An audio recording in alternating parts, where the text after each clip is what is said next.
Hello আমার ভালোবাসার প্রিয় পাঠক পাঠিকারা, আমাদের এই চ্যানেলে নতুন নতুন ভালোবাসার গল্প পেতে চ্যানেলটিকে সাবস্ক্রাইব করে পাশে থাকা নোটিফিকেশনটি অন করে দাও।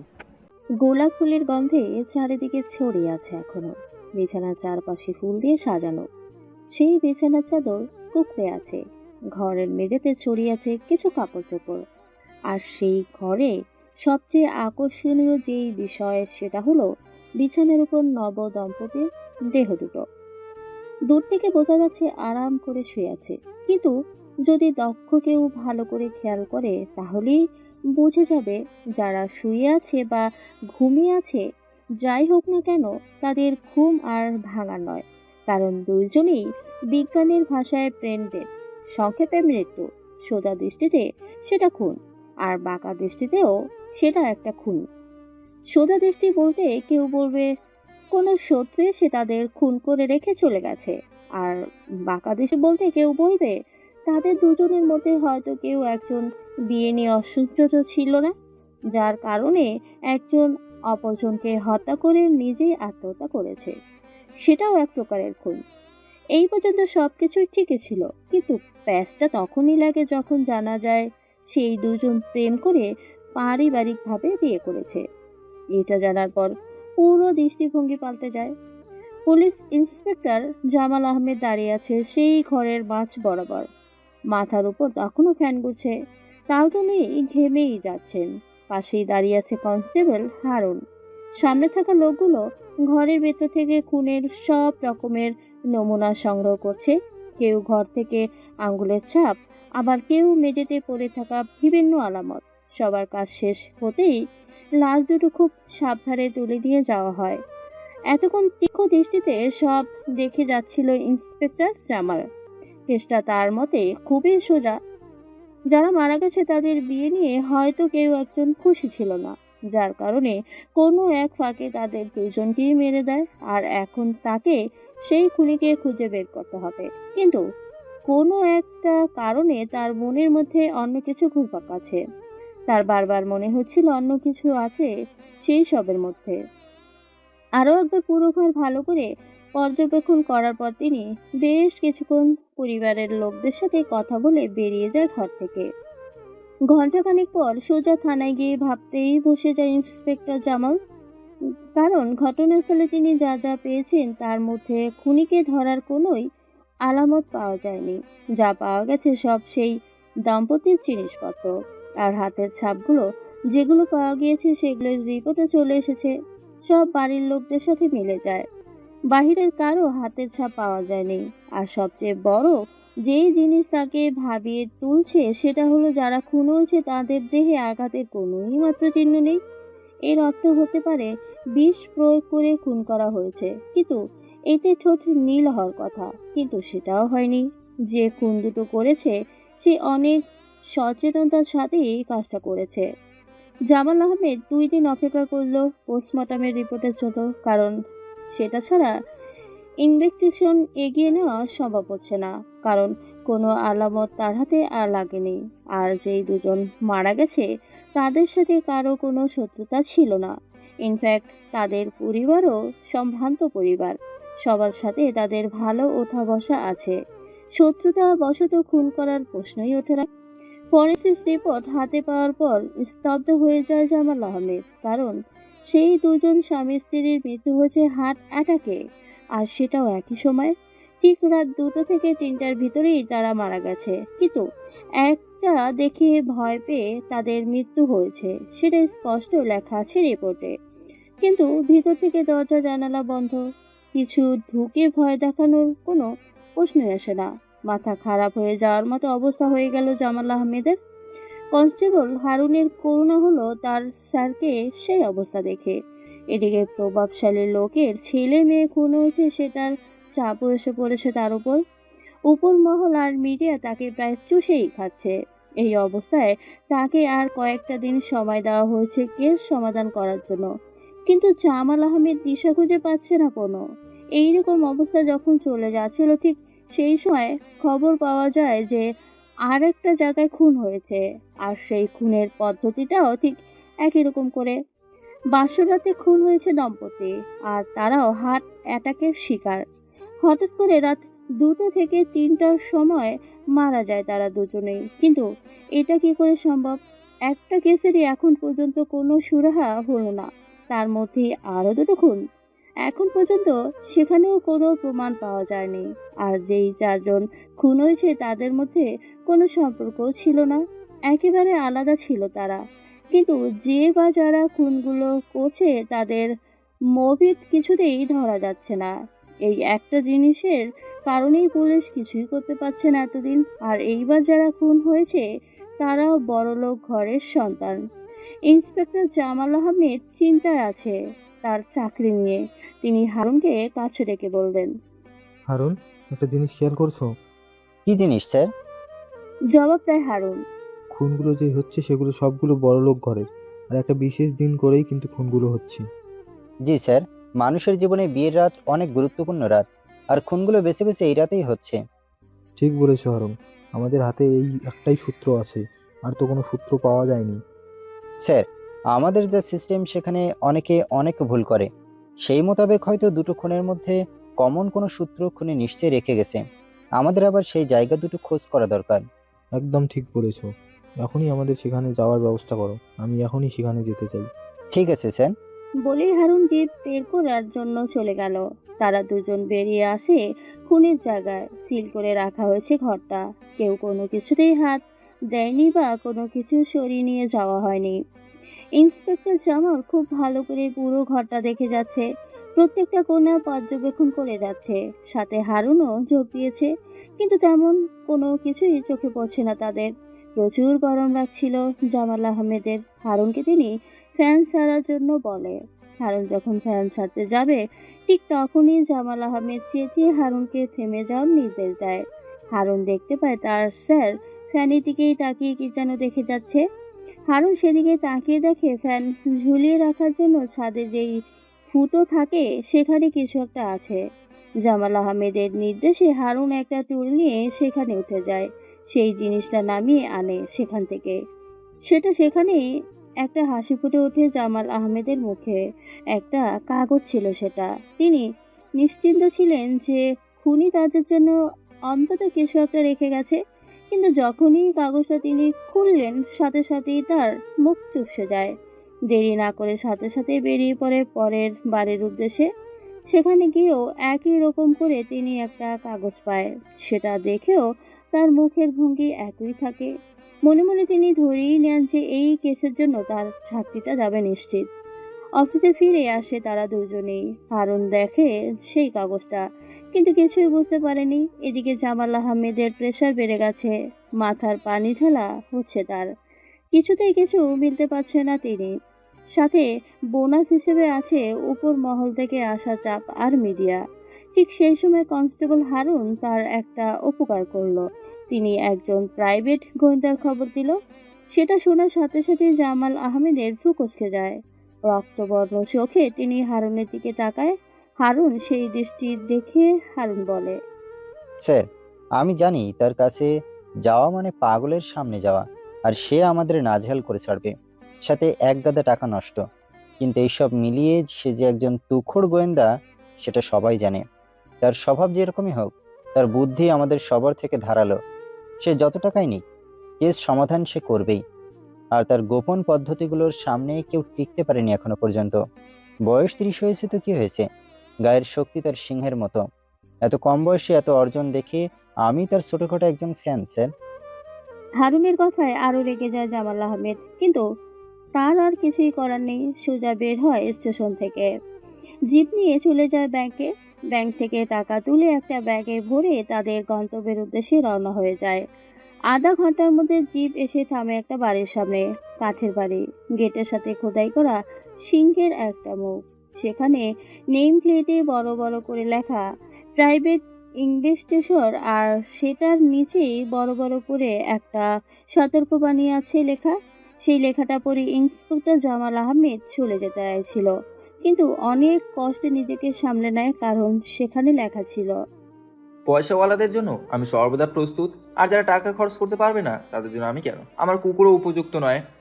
এটা পড়ার পর যে কারো মন খারাপ হওয়ার কথা, কিন্তু এখন তাদের কিছু করার নেই। তাদের আসতে হয়েছে সিভিল ড্রেসে। দামি পোশাক পরে আসতে হয়েছে আর হাতে টাকার ব্যাগ। প্রথমে গেটের ভিতরে যাওয়ার জন্য দারোয়ানকে দুটো 1,000 টাকার নোট দিতে হবে। তারপর দারোয়ান তাদের ভিতরে ঢুকতে দিবে। এখন যেই আসুক না কেন, দারোয়ানকে 2,000 টাকা না দিলে ভেতরে ঢোকা সম্ভব না। জামাল আহমেদ আর হারুন সব নিয়ম মানার পর ভেতরে ঢুকে পড়ল। বাড়ির ভেতরে ঢুকেই তারা অবাক হয়ে গেল, কারণ তারা যেই বাড়ির ভেতরে এসেছে সেখানে সাধারণত তামাকের গন্ধ থাকার কথা, কিন্তু পুরো বাড়ি জুড়ে তাজা গোলাপ ফুলের সুবাস। গোয়েন্দারা শৌখিন হয় না, তাদের বাড়িতে গেলে আগে তামাকের গন্ধ নাকে আসে, কিন্তু এখানে পরিবেশ পুরোপুরি ভিন্ন। একটা ঘরে বসার নির্দেশনা পেয়েছে তারা। সেখানে একটা কম্পিউটারের সামনে বসে আছে একটা লোক। কিবোর্ডে তার হাতের আঙ্গুল দেখা যাচ্ছে, আর সেই আঙ্গুলের ফাঁকে শোভা পাচ্ছে একটা গোলাপ ফুল। মাথায় হ্যাট। ইন্সপেক্টর জামাল আহমেদ তার দৃষ্টি আকর্ষণের জন্য পিছন থেকে তাকে ডাক দেয়। সে শব্দটা বন্ধ ঘরে ধীরে ধীরে গতিতে শোনা যায়। শব্দটা ছিল মিস্টার থিলার। চেয়ারে বসে থাকা লোকটা চাকা লাগানো চেয়ার ঘুরিয়ে তাদের দিকে তাকালো। হাতে থাকা গোলাপ ফুলটা নাকের কাছে নিয়ে গন্ধ শুকে আবার নামিয়ে রাখে। 30 বছরের বেশি বয়স মনে হয় না, কিন্তু আসলে তার বয়স 28 বছর। মুখে একটা চওড়া হাসি ফুটেছিল তার। সুদর্শন যুবক। যে কোনো মেয়ের রাতের ঘুম কেড়ে নেওয়ার জন্য সে একাই যথেষ্ট ছিল। হয়তো সেই কারণেই অহংকারটা তাকেই শুট করে। ফুলটা নামিয়ে এসে তাদের দিকে তাকিয়ে গড়গড় করে বলতে শুরু করে। মিস্টার জামাল আর কনস্টেবল হারুন সাহেব, আমি যদি ভুল না করে থাকি তাহলে আমার কাছে আসার কারণটা হলো 4টা খুন। আর সেই খুনগুলো আবার এমন জায়গায় হচ্ছে যে সেটাও বলার মতো নয়। মানুষের ফুলসজ্জার রাতে তাদেরই সমাধি হয়ে যাচ্ছে। তার কথা শুনে ইন্সপেক্টর জামাল বেশি অবাক হলো না, কারণ তারা আগে থেকেই জানে যে তারা যার সামনে বসে আছে সে সাধারণ কেউ নয়। মিস্টার থিলার সামনে থেকে সরে যায়, আর সরে যেতেই পিছনে থাকা কম্পিউটার স্ক্রিনে ভেসে থাকতে দেখে তাদের দুজনের ছবি। তারা বুঝে নেয় তাদের চিনে ফেলার রহস্য। তাদের ছবি বাহিরে থাকা ক্যামেরা থেকে সংগ্রহ করে সব তথ্য বের করে নিয়েছে সাথে সাথে। মিস্টার থিলার আবার বলতে শুরু করে। আমি আর কিছু বলতে চাই না, যা বলার এখন আপনারা বলুন। আর তার আগে বলে রাখি, আমি কাজ করার আগেই পুরো টাকা নেই সেই, আর আপনারা হয়তো জানেনই আমি কোনো কাজ সমাধান ছাড়া ফেলে রাখি না। সেই জন্য নিশ্চিত থাকতে পারেন আমার প্রথম ফি 2 লক্ষ টাকা, সেটা আপনাদের এখন দিতেই হবে। দ্বিতীয়ত, ইনভেস্টিগেশন চলাকালীন যা যা খরচ হবে সব খরচ বহন করবেন আপনারা। ইন্সপেক্টর জামাল সবটা শুনে হারুনের দিকে করুণ দৃষ্টিতে তাকায়। হারুন তাকে আশ্বস্ত করতে পারে না, তার চোখেও বিস্ময়। কিন্তু এখন কোনো পথ খালি নেই। তারা 2 লক্ষ টাকা তাকে গুনে গুনে দিয়ে দেয়, আর শুরু থেকে কেসে যা যা তথ্য পেয়েছে সব বলে দেয়। আর এও বলে দেয় যে তাকে কেস থেকে বের করে দেওয়া বা চাকরি থেকে বের করে দিতে পারে। সবটা শুনে মিস্টার সিলারের মুখে ফুটে ওঠে একটা রহস্যময় একটা হাসি। পায়ের উপর পা তুলে বলতে শুরু করে। কেসের সবচেয়ে গুরুত্বপূর্ণ ডকুমেন্ট আপনার পকেটে থাকা সত্ত্বেও সেটা আমাকে দিচ্ছেন না। যদি নিতে না চান তাহলে আমার কিছু করার নেই। হয়তো আমাকে পরীক্ষা করতে চান, সে যাই হোক, সেটা আমার দরকার নেই।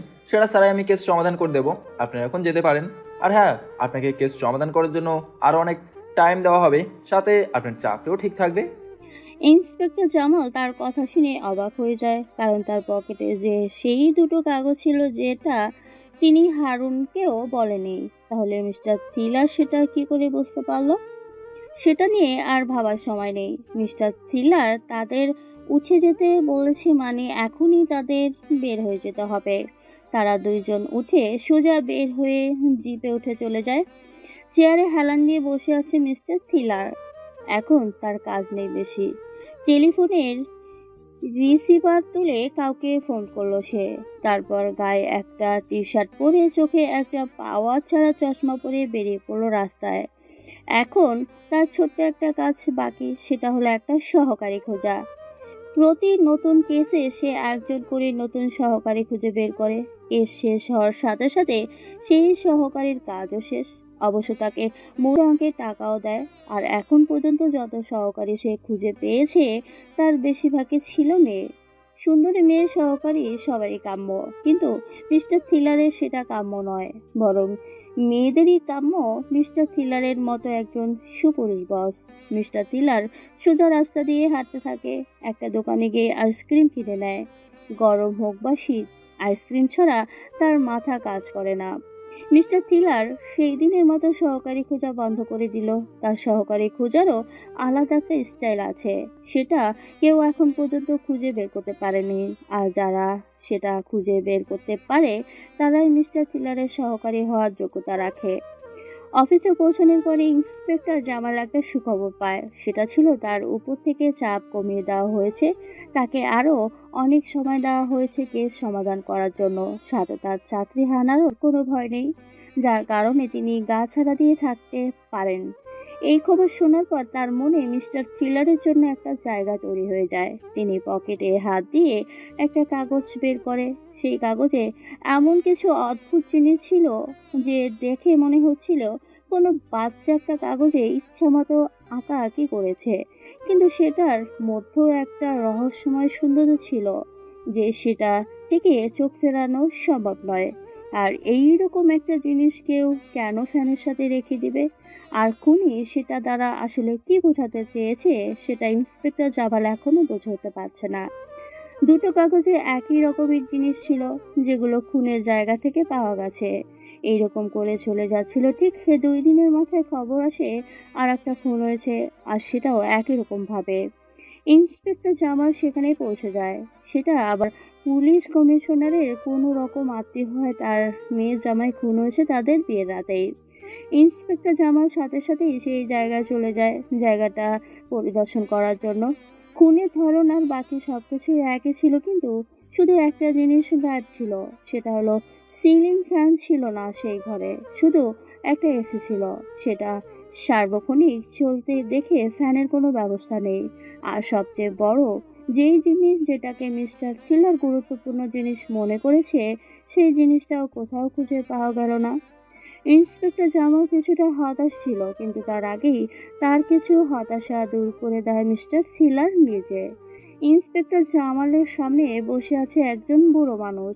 সেই সময় কারোর সাথে কথা বলার মতো অবস্থায় তিনি ছিলেন না। শুধু মিস্টার থ্রিলার ফোন করে বলেছিল যে একজন তার সাথে দেখা করতে আসবে, তাকে যেন বিনা ধাঁধায় তার সাথে দেখা করতে দেওয়া হয়।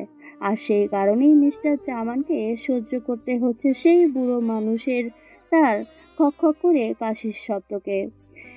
কিন্তু কিছুক্ষণ পরে সব বিরক্ত দূর হয়ে গিয়ে মিস্টার জামানের পুরো মনোযোগ চলে যায় সেই লোকটার দিকে, কারণ তিনি তার নকল দাড়ি খুলে ফেলেছেন। আর সেটা খুলে ফেলতেই বেরিয়ে আসে মিস্টার থ্রিলারের হাসি খুশি মুখ। ইন্সপেক্টর জামালকে আরো বেশি অবাক করে দিয়ে মিস্টার থ্রিলার বলতে শুরু করে দেয়। লাস্ট যে দুটো খুন হয়েছে সেগুলোর খুনি আগের 4টা খুনের খুনি এক নয়। আগের 4টা খুন থেকে উৎসাহ পেয়ে কেউ এই 2টা খুন করেছে তার নিজের স্বার্থ হাসিলের কারণে। আর আমাকে 2 দিন সময় দিন, আমি সেই খুনিকে বের করেই বাকি 4টা খুনের খুনিকে বের করব, কাজে মনোযোগ দেব। শুধু এইটুকু বলে ইন্সপেক্টর জামালকে আর কথা বলার সুযোগ না দিয়ে সেখান থেকে বেরিয়ে যায় মিস্টার থ্রিলার। তার উদ্দেশ্যে এখন সেই বাড়ি যেখানে খুন হয়েছে শেষ 2 দম্পতি। তার হাতে ছিল একটা বিশাল ব্যাগ। সেই বুড়ো মানুষের ছদ্মবেশের বদলে এখন সেখানে শোভা পাচ্ছে একজন তরুণ যুবকের চেহারা। মিস্টার থ্রিলারের নিজের চেহারায় কিছুই বোঝা যাচ্ছিল না। পুরো জিনিস দেখে বোঝা যাচ্ছিল যে সেই যুবকটা মাত্র বিদেশ থেকে আসলো আর তার নিজের বাড়িতে ঢুকছে। বিশাল বড় বাড়ি। গেটের সামনে থাকা দারোয়ান তাকে কিছুতেই বিনা অনুমতিতে ঢুকতে দিবে না, কারণ মালিকের নিষেধ আছে।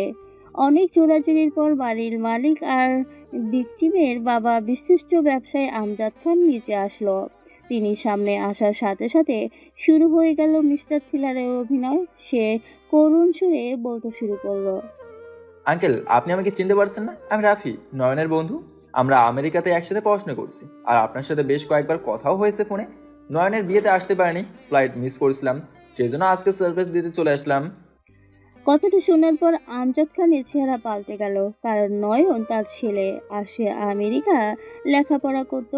বেশ অনেক বন্ধুর সাথে তার কথা হয়েছে, তাই মিস্টার থ্রিলার রূপী রাফিকে সন্দেহ করার কোনো কারণই তার কাছে নেই। তিনি দারোয়ানকে বলে তাকে নিয়ে ভেতরে চলে গেল। ভেতরে ঢোকার পর যখন সে শুনতে পারল নয়ন আর তার সদ্য বিয়ে করা স্ত্রী বিয়ের রাতে খুন হয়েছে, তখন সে এমনভাবে অভিনয় শুরু করে দিল যেন তার নিজের ভাই মারা গেছে। চোখ দিয়ে পানি পর্যন্ত বের করতে শুরু করে দিল। সে কঠিন সুরে বলল, আঙ্কেল, আমি কথা দিচ্ছি যে বা যারা নয়নকে খুন করেছে তাদের আমি খুব শীঘ্রই ধরে শাস্তি দেব। কথাটা বলার পর সে বাড়ির সবার দিকে তাকালো তাদের মনের অবস্থা বোঝার জন্য। যা বোঝার সে বুঝে গেছে। খুনি সেই বাড়িরই কেউ ছিল, যৌথ পরিবার। নিজেদের মধ্যে কোনো কিছু নিয়ে বিরোধ থাকায় কেউ একজন সুন্দর করে প্ল্যান করে নয়নকে রাস্তা থেকে সরিয়ে দিয়েছে। মিস্টার থিলার রূপী রাফি আর একটা অভিনয় শুরু করে দিল। সে বাড়ি থেকে চলে গিয়ে হোস্টেলে থাকতে চায়, কিন্তু আমজাদ খান তাকে জোর করে বাড়িতেই থাকার ব্যবস্থা করে দিল। মিস্টার থিলার মনে মনে সেটাই চেয়েছিল। এখন সে দুটো টোপ ফেলবে, তারপর খুনি নিজেই থেকেই তার কাছে ধরা দিবে। আমজাদ খানের পরিবারের সদস্যের সংখ্যা ছিল মোট ৮ জন। নয়নের বাবা আমজাদ খান, তার মা শেফালি খান, তার ছোট বোন আখি, আমজাদ খানের ভাই হাশেম খান, তার স্ত্রী রহিমা এবং তার 2 ছেলে রফিক আর শফিক। এছাড়াও পরিবারের সবচেয়ে বয়স্ক লোক আমজাদ খানের মা আছে সেখানে। বয়স ৮০ বছরের বেশি, ঠিকমতো চলাফেরা করতে পারে না। খুনি এদের ভিতরে একজন, সেটা মিস্টার থিলার খুব ভালো করেই জানে। সেই জন্যই এক এক করে সবার সাথে কথা বলতে শুরু করে দেয় সে। প্রথমে কথা বলে নয়নের মার সাথে, বিভিন্ন রকমের প্রশ্ন করে তাকে। তার প্রশ্নগুলোর ধারণাটা অনেকটাই এইরকম ছিল যে, বিয়ের দিন কি কোনো আজব কিছু লক্ষ্য করেছিলেন, বা নয়ন অথবা তার স্ত্রীর ভেতরে কোনো অস্বাভাবিক বিষয়? সাথে খুনের সময় আপনি কোথায় ছিলেন, আর বাকি সদস্যর কে কোথায় ছিল? নয়নের মা শান্ত ভাষায় সব উত্তর দেয়। তিনি বিয়ের দিন কোনো অস্বাভাবিক কিছু দেখেনি। আর নয়ন পুরো দিন অনেক হাসি খুশি ছিল। নিজের ভালোবাসার মানুষকে বিয়ে করছে, হাসি খুশি থাকারই কথা। আর তার স্ত্রীও স্বাভাবিক ছিল। খুনের সময় তিনি তার স্বামীর সাথে ঘুমিয়েছিলেন। সারাদিন পরিশ্রম করে রাতে ক্লান্ত হয়ে শুয়ে পড়েছিল। আর বাকি সদস্যদেরকে কোথায় ছিল তিনি সেটা জানেন না। সবাইকে এক এক করে প্রশ্ন করা শেষ হলো, কিন্তু সমস্যা সৃষ্টি করলো নয়নের চাচা আর তার 2 ছেলে। তারা বাহিরের কারো কাছে কোনো প্রশ্নের উত্তর দেওয়ার জন্য প্রস্তুত ছিল না। নয়নের বোন আবার সবার থেকে উল্টো। সে কান্নায় এতটা ভেঙে পড়ে যে ভালো মতো কিছুই বলতে পারে না। এইরকম করেই একদিন চলে যায়। সেই দিন রাতে মিস্টার থিলার বাড়ির সবাইকে এক জায়গায় জড়ো করে তারপর সবার উদ্দেশ্যে বলতে শুরু করে, আপনার সবাই যেন অবাক হবেন যে নয়ন তার স্ত্রীর খুনি, এই বাড়িরই একজন। আর আগামীকাল দুপুরে আমি সবার সামনে খুনিকে নিয়ে আসব। আর আমার ঘরের বিছানার পাশে রাখা বক্সের ভেতর খুনির নাম আর তার বিরুদ্ধে সব প্রমাণ আছে। আমি নিজেও জানি না খুনিকে। একজন আমাকে খুনির বিষয়ে সব খবর সেখানে দিয়েছে, আর সেটা কাল দুপুরেই খোলা হবে। এইটুকু বলে মিস্টার থিলার সেখান থেকে চলে যায়। সে চলে যেতেই সবাই একে অপরের দিকে তাকাতে শুরু করে দেয়। রাত ঠিক 2টো বাজে। মিস্টার থিলার শুয়ে আছে তার বিছানায়। ঠিক সেই সময় খট করে একটা শব্দ হয়। সাথে সাথে মিস্টার থিলার লাফিয়ে উঠে বসে আর হাতে থাকা বন্দুক আগন্তুকের দিকে তাকিয়ে মুচকি একটা হাসি দিয়ে বলে, তার মানে তুমিই খুনি? দুপুর ঠিক 2টো বাজে। সবার ঘরে পরিবারের সব সদস্যরা দাঁড়িয়ে আছে, আর মাঝখানে দাঁড়িয়ে আছে মিস্টার থিলার, হাতে আর একটা বক্স। সবার দৃষ্টি সেই দিকে। মিস্টার থিলার একবার সবার দিকে ঘুরে তাকালো, তারপর হাসতে হাসতে বলল, খুনিকে ধরার জন্য আমি দুটো টোপ ফেলেছিলাম, কিন্তু আমি ভাবতে পারিনি যে সেটার সাথে উঠে আসবে এত রহস্য। আমি সত্যি অবাক। সবার মুখের ভাষা বন্ধ হয়ে গেছে। মিস্টার আমজাদ তার ছেলের খুনিকে সেটা জানার জন্য অপেক্ষা করছে অধীর আগ্রহে। মিস্টার থিলার তার দিকে তাকিয়ে বলল, আঙ্কেল, আপনি এতদিন যাদের সাথে আছেন তারা প্রত্যেকে আপনার পিঠে ছুরি মেরে যাচ্ছে, সেটা আপনি এখনো বুঝতে পারলেন না? আমজাদ খানকে কিছু বলার সুযোগ না দিয়ে সে নয়নের চাচার দিকে তাকিয়ে বলল, কি হাসেম সাহেব, এখন মুখ খুলবেন নাকি আমি বলবো? আপনার আর মুখ খোলার দরকার নেই, আমি বলছি। আঙ্কেল, তাহলে শুনুন, এটা আপনার ভাই নামের কলঙ্ক। আপনার সব বিজনেস সে সামলায় ঠিকই, কিন্তু সেখান থেকে কত টাকা যে গায়েব করে দিয়েছে সেই হিসেব আপনি জানেন না। যখন নয়ন বিয়ে করার সিদ্ধান্ত নেয়, আপনি তাকে সব বিজনেস সামলানোর দায়িত্ব দেন, তখন মাথায় আকাশ ভেঙে পড়ে হাসিম খানের। কারণ নয়ন আসলে তার সব প্ল্যান বরবাদ হয়ে যাবে। আর আরেকদিকে তার ছেলেরাও আছে যারা নয়নের হয়ে গোলামি করবে, সেটা তিনি কোনোদিন সহ্য করতে পারতেন না। সেই কারণে তিনি ঠিক করেন নয়নকে শেষ করে দেবে, কিন্তু সেরকম ভালো কোনো প্ল্যান তিনি খুঁজে পাচ্ছিল না। আর ঠিক সেই সময় টিভি দেখানো সিরিয়াল কিলিং সম্বন্ধে তিনি ধারণা নিয়ে সব প্ল্যান সাজায়। মিস্টার থিলারের কথা শেষ হতেই হাসেম চিৎকার করে বলে ওঠে, হ্যাঁ, আমি সব প্ল্যান করেছি, খুন আমিই করেছি, আমাকে জেলে দাও। মিস্টার থিলার আবার মুচকি এসে বলে, আরে উত্তেজিত হচ্ছেন কেন? আমি তো বলি নাই আপনি খুন করেছেন। কাকে বাঁচাতে চাচ্ছেন মিস্টার হাশেম? সবকিছু দেখে শুনে আমজাদ খান বাকরুদ্ধ হয়ে গেছে। তিনি কোনো কথা বলতে পারছে না। মিস্টার থ্রিলার এবার নয়নের বোন আঁখির দিকে তাকিয়ে বলল, অনেক সুন্দর অভিনয় করেছো তুমি, কিন্তু আমার সামনে সবকিছু শেষ হয়ে গেল তো। অবশ্য তোমারই বা দোষ কোথায় বলো? যেখানে নিজের ভাই নেশার করে তোমাকে তার বোনদের মাঝে বিলিয়ে দিতেও আপত্তি করে না, সেখানে তোমার রাগ হওয়াটা স্বাভাবিক। আর তোমার ভাবি, সেও ছিল একজন ডাইনি, সেটা তুমিও জানতে। তোমার ভাইয়ের আগেও তার আরও অনেকজনের সাথে সম্পর্ক ছিল, যার কারণে মোক্ষম একটা সুযোগ পেয়ে যাও দুজনকে একসাথে শেষ করে দিয়ে নিজের সহ পরিবারের সবাইকে বাঁচানোর টিভি নিউজ দেখে প্ল্যান করো খুনের, আর সফলও হয়ে যাও। আঁখি কোনো কথা বলল না। সে মিস্টার থ্রিলারের দিকে তাকিয়ে হাসি দিয়ে বলল, আপনি যে আমার ভাইয়ের কোনো বন্ধু নয় সেটা আমি প্রথম দিনেই বুঝে গিয়েছিলাম। আপনার চোখের পানি আর অতিরিক্ত অভিনয় দেখে খুব সহজেই আন্দাজ করে নিয়েছিলাম, কিন্তু এখন নিশ্চিত যে আপনি আর কেউ নয়। আপনি পুলিশের লোকও নয়, কারণ পুলিশের লোক এত কিছু করবে না। আপনি ভাড়া করা একটা সস্তা গোয়েন্দা। কিন্তু একটা কথা বলে রাখি, আমি খুন করিনি।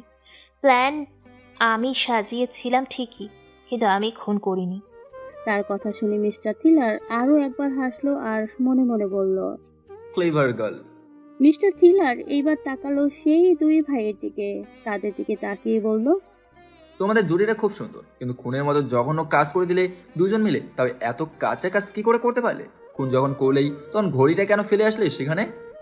দুই ভাই কথাটা শুনে একজন আরেকজনের দিকে তাকাতে লাগলো আর একই সাথে বলতে লাগলো, আমরা কোনো খুন করিনি, আর আমাদের হাতে আমাদের নিজেদের ঘড়ি আছে। মিস্টার থ্রিলার সেটা শুনে পকেট থেকে একটা ঘড়ি বের করলো আর তাদের দিকে উঁচু করে ধরে বলল। দেখো তো চিনতে পারো কিনা। সেটা দেখার সাথে সাথে চমকে ওঠে দুই ভাই। একজন আর একজনের শার্টের কলার ধরে বলতে শুরু করে, শফিক, আমি তোকে বলেছিলাম সব কিছু দেখে নে, কিন্তু তুই তোর ঘড়ি ফেলে রেখে আসলি। এইদিকে শফিক তার ভাইকে চমকে দিয়ে বলে, ওটা আমার ঘড়ি না, ওটা তোর ঘড়ি। আমার ঘাড়ে দোষ চাপাবি না। আর নয়নের কাছ থেকে তুই 10 লক্ষ টাকা ধার নিয়েছিলি, সেটা শোধ করতে না পেরে তুই খুন করেছিস। সেই 10 লক্ষ টাকা তুই আমার থেকে চুরি না করলে আমাকে তোকে বাঁচাতে এইসব প্ল্যান করতে হতো না। জবাবে বলে রফিক। দুইজনের কথা কাটাকাটি দেখে মিস্টার থ্রিলার একটা দীর্ঘশ্বাস ফেলে আমজাদ খানের দিকে তাকিয়ে বলে, আঙ্কেল, দেখলেন তো এতদিন আপনি কাদের পুষে আসছেন? এরাই আপনাকে এত বড় ধোকা দিচ্ছে দিনের পর দিন। নিজের ছেলেই যেখানে আপনাকে ধোকা দিয়েছে, সেখানে এরা তো কিছুই নয়। আপনার ছেলের চরিত্র ছিল নিকৃষ্ট। সবটা দেখে আর সবকিছু শোনার পর আমজাদ খানের বলার মতো কিছুই ছিল না। তিনি শুধু শুকনো মুখে বললেন, বাবা, এখানে তো তুমি সবাইকে খুনি প্রমাণিত করে দিচ্ছ, কিন্তু এরা সবাই একসাথে কি করে নয়নকে মারতে পারে? খুব ভালো কথা বলেছেন আঙ্কেল, মানতেই হবে এই বয়সে আপনার মাথা অনেক পরিষ্কার। কিন্তু এত পরিষ্কার মাথায় এত কিছু আপনার চোখের সামনে দিয়ে হয়ে যাচ্ছিল, সেটা আপনি ধরতে পারলেন না। সেটা কি করে হয় বলুন তো? জবাবে বলে উঠে মিস্টার থ্রিলার। আমজাদ খানের মুখ শুকিয়ে যায়। তিনি শুকনো মুখে বলে, এখন কি তুমি আমাকে আমার ছেলে আর আমার বউয়ের খুনের দায়ে স্বীকার করতে বলো?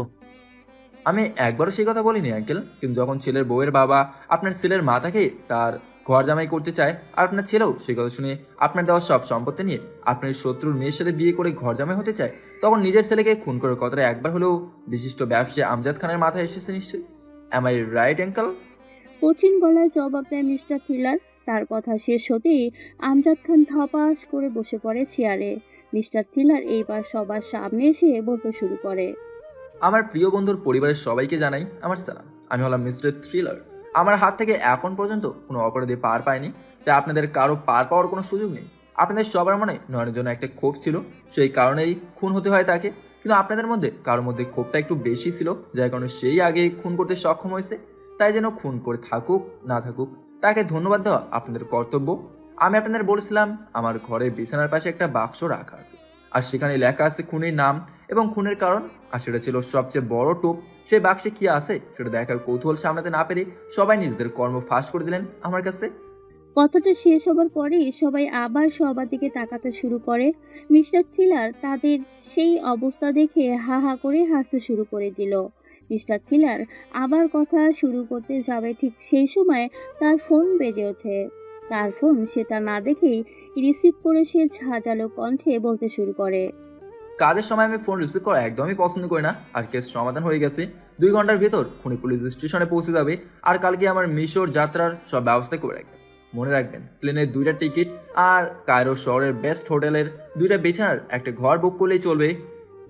কথাটা শেষ করে ফোন কেটে পকেটে রেখে দেয় মিস্টার থিলার। ইন্সপেক্টর জামাল আহমেদ ফোনের ওই পাশের কথা শুনে অবাক হয়ে গেছে, কারণ হঠাৎ করে এমন কিছু হয়ে যায়নি যে মিস্টার থিলার দেশের বাইরে সুদূর মিশরে যাবে আর মিস্টার থিলারের কোনো সহকারী যাবে সেটা তিনি বুঝতে পারছেন, কারণ প্লেনে 2টো টিকিট সাথে হোটেল বুক করতে বলেছে। আর সেই সহকারীদের ছেলে সেটাও বুঝতে পেরেছেন তিনি, কারণ হলো কোনো মেয়ে হলে সে 2টো রুম বুক করতে বলতো, কিন্তু এখানে তো বলেনি। ইন্সপেক্টর মাথার উপর আর চাপ না দিয়ে সবকিছু রেডি করতে শুরু করে দিল। এইদিকে মিস্টার থিলার তাকিয়ে আছে টিভির পর্দায়, সেখানে কার্টুন দেখাচ্ছে, সেটা মনোযোগ দিয়ে দেখছে তিনি। বাড়ির সবাই হা হয়ে শুধু তাকিয়ে তার কার্টুন দেখা দেখে যাচ্ছে। ঠিক সেই মুহূর্তে মিস্টার থিলার আইসক্রিম খেতে চাইলো, সেটা শুনে সবাই আরো অবাক হয়ে গেল। আখি নামের মেয়েটা ভিতর চলে গেল আর ফিরে এলো 1 কাপ আইসক্রিম হাতে, সেটা মিস্টার থিলারের হাতে দিয়ে বলল, এখনো আমাদের বসিয়ে রাখবেন নাকি খনিকে নিয়ে থানায় যাবেন? কথাটা শুনে মিস্টার থিলার উঠে দাঁড়ালো, তারপর আইসক্রিম খেতে খেতে সোজা চলে গেল নয়নের মায়ের সামনে। সেখানে গিয়ে তাকে উদ্দেশ্য করে বলল, কি ম্যাডাম, এতক্ষণ তো দেখলেন সবকিছু, এবার আপনি কিছু বলুন। বলুন সবাইকে যে নয়ন আমজাদ খানের ছেলে নয়, সেটা আপনার একজন বন্ধুর ছেলে, সেটা বলুন সবাইকে। আর এটা যখন নয়ন জানতে পারে তখন সেই সত্যটা সবাইকে জানাতে চায়, কিন্তু আপনি তো সেটা চান না। আপনি তাকে অনেক রকম করে বোঝাতে থাকেন, কিন্তু তবুও সে এইরকম চরম সত্য কথা তার বউকে বলে দেয়। আর সেই কারণে সে ঘর জামাই হওয়ার জন্য তৈরি হয়ে যায়। আর আপনার মধ্যে আগে থেকেই একটা অস্থিরতা ছিল, যার কারণে আমি ঠান্ডা মাথায় চিন্তা করতে থাকেন আর শেষ পর্যন্ত তাকে এই দুনিয়া থেকেই সরিয়ে দেওয়ার প্ল্যান করেন। আপনি আর আপনার সেই বন্ধু যে এখন আপনার সাথে যোগাযোগ করে যাচ্ছে, আর এই কথাও নয়ন জেনে গিয়েছিল, যে আপনি আপনার সেই বন্ধুর পরামর্শে সুন্দর একটা প্ল্যান করেন। প্রথমে নয়ন আর তার বউয়ের ঘরের এসির ভেতর এমন একটি কেমিক্যাল দেন যেটা তাদের নিঃশ্বাসের মধ্যে গিয়ে একটা ঘোরের সৃষ্টি করে। আর এটার বৈশিষ্ট্য হলো তারা এমন কিছু দেখে যেগুলো বাস্তবে সম্ভব নয়। আর সেই অবস্থায় যদি কেউ অতিরিক্ত ভয় পায় তখনই তার হার্ট অ্যাটাক করে মারা যায়। আর আপনার সেই বন্ধু ছিল কেমিস্ট্রির প্রফেসর, সেজন্য এইসব কিছু খুব সহজেই সম্ভব হয়ে গেছে। আপনি ভেবেছিলেন আপনি তার মা, তাই কেউ আপনাকে সন্দেহ করবে না, তাই আপনি নিশ্চিন্তে ছিলেন। কিন্তু আমি যে খুব সহজেই সব ফাঁস করে দিলাম। এখন আপনাকে একটা পথ আমি দেবো, সেটা হলো নিজে পুলিশ স্টেশনে গিয়ে নিজের দোষ স্বীকার করবেন। আর আপনার সেই বন্ধু এখন কোথায় সেটাও বলবেন। মিস্টার থিলারের কথা শেষ হতেই সে আর সেখানে দেরি করলো না, সোজা আমজাদ খানের কাছে গিয়ে দাঁড়ালো আর বলল, আমার কাজ শেষ, এখন আপনি যা করবেন সেটা আপনার ব্যাপার। কাকে রাখতে চান আর কাকে বের করতে চান সেটাও আপনার ব্যাপার। আমি শুধু আপনাকে একটা কথা বলতে চাই, সেটা হলো আমার আকিকে চাই কয়েকদিনের জন্য। কয়েকদিন পর তাকে আবার সুস্থভাবে ফিরিয়ে দিয়ে যাব। আজকে যা হলো তার জন্য হয়তো আমাকে অন্তত বিশ্বাস করতে পেরেছেন। আমজাদ খানকে কোনো কথা বলার সুযোগ না দিয়েই সে আখির দিকে তাকিয়ে বলল, তোমার হাতে সময় 10 মিনিট, রেডি হয়ে ব্যাগ গুছিয়ে এখন আমার সামনে হাজির হয়ে যাবে। আমরা কোথায় কেন যাচ্ছি সেটা পরে বলবো, আশা করি সেটা জানার পর খুশি হবে। আখি সরাসরি মিস্টার থিলারের দিকে তাকিয়ে বলল, আমরা মিশর যাচ্ছি বাকি 4টা খুনের সমাধান করার জন্য। আমি যেতে রাজি, কিন্তু একটা শর্তে। সেটা হলো আমার 20 মিনিট দরকার তৈরি হওয়ার জন্য। বলে সে চলে গেল। মিস্টার থিলার মুচকি এসে তার চলে যাওয়ার দিকে তাকিয়ে থাকলো আর একটা শব্দে উচ্চারণ করলো, সেটা ছিল পারফেক্ট। ততক্ষণে তার আইসক্রিম খাওয়া শেষ হয়ে গিয়েছে। কিছুক্ষণ পরেই নিচে নেমে আসে আখি। হালকা মেকআপ করেছে সে, হাতে ছোটখাটো একটা ব্যাগ। 2 দিনে ভালো করে তাকে লক্ষ্য করেনি মিস্টার থিলার, কিন্তু আজকে মুগ্ধ হয়ে তাকিয়ে আছে তার দিকে। আখি আসলে অনেক সুন্দর একটা মেয়ে, মিষ্টি হাসি আর তুখোর বুদ্ধি তাকে যেন আরো সুন্দর করে তুলেছে। মিস্টার থিলার তার দিকে তাকিয়ে বলল, পুরো 30 সেকেন্ড লেট তুমি, এখানে আর 1 সেকেন্ডও দেরি নয়। তোমার মা আর তার বন্ধু পুলিশের কাছে চলে গেছে, এতক্ষণে মনে হয় আমাদেরও রওনা হওয়া উচিত। বলার সাথে সাথেই তারা দুজন বেরিয়ে পড়ে। খবরের চ্যানেল একটা খবর পেয়ে গেছে, তো সেটা নিয়ে কথা বলে যাচ্ছে। সব ক্রেডিট যাচ্ছে ইন্সপেক্টর জামালের কাছে। চাইলেই মিস্টার থিলার সবার সামনে আসতে পারত, কিন্তু এইসব ছোটখাটো বিষয় তার উৎসাহ নেই। তার উদ্দেশ্য শুধু টাকা। আখিকে নিয়ে মিস্টার থ্রিলার তার বাড়িতে চলে গেল। সেখানে গিয়ে একটা রুম তাকে দিয়ে দেয় মিস্টার থ্রিলার। আগামীকাল বিকেলে তাদের ফ্লাইট। এক রাত এখানেই থাকতে হবে তাকে। আর আখি যদি সেই বাড়িতে থাকতো তাহলে আরও অনেক কিছুর মুখোমুখি হতে হতো তাকে। সেই কারণেই মিস্টার থ্রিলার তাকে এখানে নিয়ে এসেছে। বাড়িতে আসার পরপর ইন্সপেক্টর জামাল তাকে ফোন দেয়। ফোন দিয়ে বলে, আমি কি জানতে পারি হঠাৎ আপনি মিশর কেন যাবেন? ফোনের অপর পাশে থাকা মিস্টার থ্রিলার হাসতে হাসতে জবাব দেয়, আপনার থেকে যে টাকা নিয়েছি সেটা দিয়ে শপিং করতে, আর সেখান থেকে আপনার জন্য খুনি কিনে নিয়ে আসবো, তাই সেখানে যাচ্ছি। আর আমি যা যা করতে বলেছি সেগুলো ঠিকমতো করলেই হলো। আপনি আসলেই খুব ভালো একজন পুলিশ, তাহলে নিজের পকেট থেকে মানি ব্যাগ চুরি হওয়ার পরেও আপনি বুঝতে পারলেন না? এইটুকু বলি সে ফোন রেখে দেয়। ফোন কাট হওয়ার সাথে সাথেই জামাল আহমেদ নিজের পকেটে হাত দিয়ে দেখে সেখানে ঠিকই মানিব্যাগ আছে। সেটা খুলে পরীক্ষা করে দেখে সব ঠিক আছে, কিন্তু যেটা শুধু নেই সেটা হলো সেই কেসের সবচেয়ে গুরুত্বপূর্ণ জিনিস, সেই দুটো কাগজ। তিনি বুঝতেও পারেনি কোন ফাঁকে সেই একজন সেই মানিব্যাগ চুরি করে সেই দুটো কাগজ বের করে নিয়েছে। আর সেটা নিশ্চয়ই করিয়েছে মিস্টার থ্রিলার, এবং সেটা থেকে এমন কোনো তথ্য বের হয়ে এসেছে যার কারণে তাকে মিশরে যেতে হচ্ছে। এখন তার উপর আর চাপ নেই, কারণ তিনি সম্পূর্ণভাবে মিস্টার থ্রিলারের উপর নির্ভরশীল হয়ে গেছে। বাড়িতে এসে মিস্টার থ্রিলার তার মুখ থেকে রাফির মুখোশ খুলে তার আসল চেহারাতে চলে এসেছে। প্রথমে আঁখি তাকে চিনতেই পারেনি, কিন্তু কিছুক্ষণ বোঝানোর পর তাকে চিনতে পারে। তা না হলে আর একটা ঝামেলা হয়ে যেত। সেদিন রাতে খাবারে বসে আঁখি মিস্টার থ্রিলারকে জিজ্ঞেস করে, হঠাৎ আমাকে নিয়ে মিশর কেন যেতে চাচ্ছেন? আর যদি যেতেই হয় তাহলে আমাকে কেসের ব্যাপারে আগে পুরোটা খুলে বলুন। জবাবে মিস্টার থ্রিলার বলতে শুরু করে, শোনো আখি, আমি এক এক কেসে এক এক সহকারী নেই, আর এবার আমি তোমাকেই বাছাই করছি। আর তুমি ঠিক সেই রকমই সহকারী যেমনটা আমি চাই। প্রথমত, আমি যে একজন গোয়েন্দা সেটা তুমি বুঝে গিয়েছিলে। দ্বিতীয়ত, আমি যে সেই কেসের জন্যই মিশর যাচ্ছি সেটাও আন্দাজ করতে পেরেছো। তোমার মধ্যে একটা লুকিয়ে থাকা গোয়েন্দা আছে, সেটা তুমি জানো, আর সেই কারণেই তোমার পুরো ঘর জুড়ে শার্লক হোমস দিয়ে ভরা। আর আমি যদি ভুল না করে থাকি তাহলে তুমি নিজেও গোয়েন্দা হতে চাও।